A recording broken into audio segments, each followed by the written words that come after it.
The following announcement has been paid for by the Comic Movie Marks.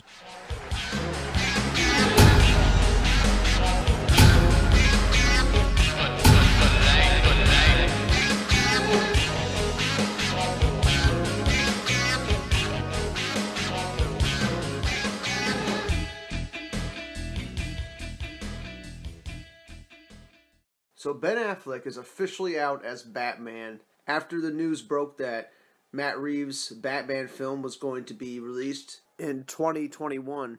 Ben Affleck tweets at Matt Reeves wishing him luck on the Batman, which would suggest that he is not going to be involved on the Batman, and I even think he's going to be a producer at this point. I think he's completely out as Batman, which sucks. Because to me, Ben Affleck is the best Batman we've ever had on screen, most comic accurate, the best Bruce Wayne we've ever had. Just a fucking brute as Batman. I just want to watch BVS again just to watch that warehouse scene, because they definitely nailed Batman. And I can still remember, when Ben Affleck was announced to be the director and starring in the Batman film, and I was so happy when I heard that news, because I love Ben Affleck. I've always followed his career. I've always liked him as an actor, love him as a director, and I knew he would kill it making a Batman film because he's a huge Batman fan. And then when it was announced he wasn't going to direct, he was just going to star, I'm like, well, at least he's going to be in the movie. And then it got to the point where it's like, oh, he's just going to be a producer. He's not even starring anymore. And I'm like, well, at least he's involved. And now we're at the point where he's not even probably going to be involved in the film at all. And at this point, I'm kind of fine with it, because knowing that 3-part Justice League Snyder had, if those films got made, Ben Affleck would have been Batman for 4 films. And he definitely would have been done after that. So it's not like he was going to be Batman forever. But if we got those Justice League films, we would have got the Batman film with Ben Affleck. And he probably was going to be fighting Deathstroke and everything. I mean, it would have been so goddamn good. Endlessly frustrating. And if you go back to my Remembering Justice League video, I talk about how, this stuff is done, Like, the serious tone, the actually taking superheroes seriously and making them for adults, that's done. It died with Zack Snyder, and it's probably going to stay dead for a while. And that sucks. I'm a huge comic book fan, and it's tough enough trying to kill the stigma that comic books are just for retarded children, but it makes it extra hard when all these MCU movies come out and they prove that, yeah, comic books are just for retarded children. And then we finally get DC taking it seriously, getting a director that takes the source material seriously, that looks at it from an adult perspective, and what they do, they fucking stab him in the back the second they get negative criticism on one movie, and yeah, they killed him. They essentially killed him, killed his Justice League, and now they're kind of like killing the rest of the DCEU. And this also doesn't make a whole lot of sense. Not Ben Affleck leaving. That makes sense. I get it. If I was Ben Affleck, I wouldn't want to stay around anymore, knowing what they did. And it's going to be hard for Warner Brothers to sell, directors on these DC movies, knowing the history Warner Brothers has with directors on these movies. But they already had Matt Reeves booked up for like the last 4 years. So Matt Reeves has been working on this Batman film forever. They've probably rewrote the script several times because Warner Brothers got cold feet on Justice League, and then they told Matt Reeves to completely get rid of all his Justice League tie-ins or whatever. Just make it its own movie, don't have it connect to the universe. That's probably what they told him, and that's what caused such a delay on Batman. It's what caused them to rewrite the script and everything over and over, because Warner Brothers doesn't know what the fuck they're doing. They keep changing their plans, and they have to keep rewriting their script to accommodate Warner Brothers, who are just run by a pack of fools. Jarrell was right.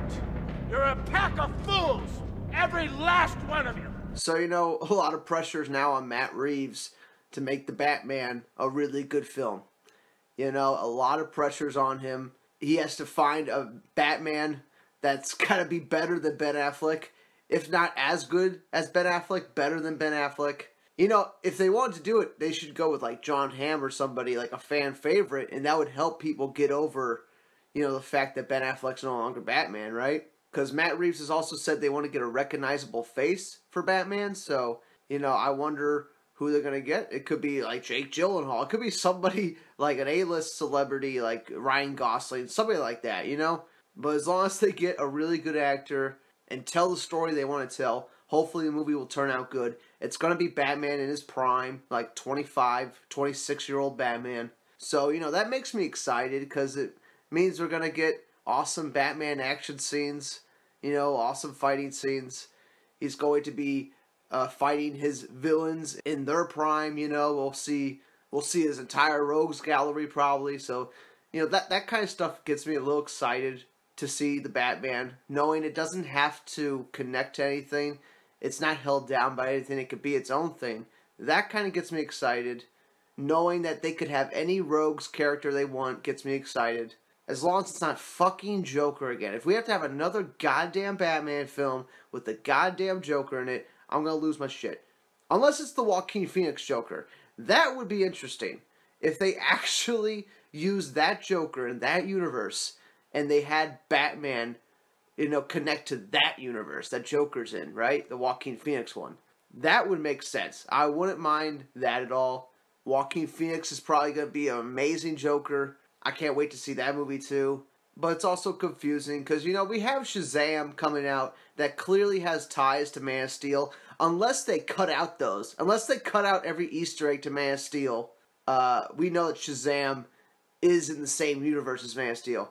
And Birds of Prey is also in the same universe because it's the same Harley Quinn. But, you know, it's just interesting how they're going to keep doing these movies without ever having them connect. Like, it really just feels like Warner Brothers doesn't know what the fuck they're doing. It really feels like they're completely clueless, and they have no idea what they're doing. And they're starting from, like, scratch again, while continuing, you know, like a soft reboot, you know. Keeping the same characters, but completely rewriting the whole universe. Which, you know, a Flashpoint movie could have did for you, you know, like, you could have went through with Zack's films, and then did a Flashpoint film, reset everything, change the universe. It's fucking, you would have had the same outcome, probably. But since Aquaman was such a big hit, and it's made over $1 billion, you know Warner Brothers is going to keep making these DC films nonstop. And we can only hope they actually give the directors freedom to make their fucking movie. I hope that's what's happening with Matt Reeves Batman. It's such a bummer Ben Affleck's not involved anymore, because he really was my ideal version of Batman. I really love his Batman. But at the end of the day, I am a DC fan. I do want to see these movies. I eventually want to get to the point where they make another Green Lantern film. I want to see another fucking Green Lantern film. And if they gotta keep making a bunch of different DC films, that's fine. As long as we get to the Green Lantern at some point and they do it right, that's all I want to see. But in the meantime, yeah, I'm going to keep supporting these films. I'm going to keep looking forward to watching them because you never know. Maybe Matt Reeves takes the script out of Zack Snyder's playbook and actually makes a serious adult story that takes Batman seriously. As serious as I take Batman, you know, and as I take these DC characters. We can only hope that happens. But anyway, yeah, comment below. What are your thoughts about Ben Affleck leaving the role as Batman? I know it's such a big, huge bummer. It sucks. But at the end of the day, we did get Batman versus Superman. We did get to see a real Batman on screen that actually fit the role as Batman perfectly. And we also have another film called Justice League that had Batman in it. And there's a Snyder cut of it that has more Batman in it. That had a better storyline for Batman. And it's real. It exists. It's filmed already. So we can always look forward to seeing that complete version of Ben Affleck's Batman in the future. So, you know, this isn't the last time we'll see Ben Affleck as Batman. We still have the Snyder cut, of course. I hope the new Batman can just live up to Ben Affleck. And that's it for now. Yep. Comment below. Let me know what you think. And I'll see you all on the next one. Bye.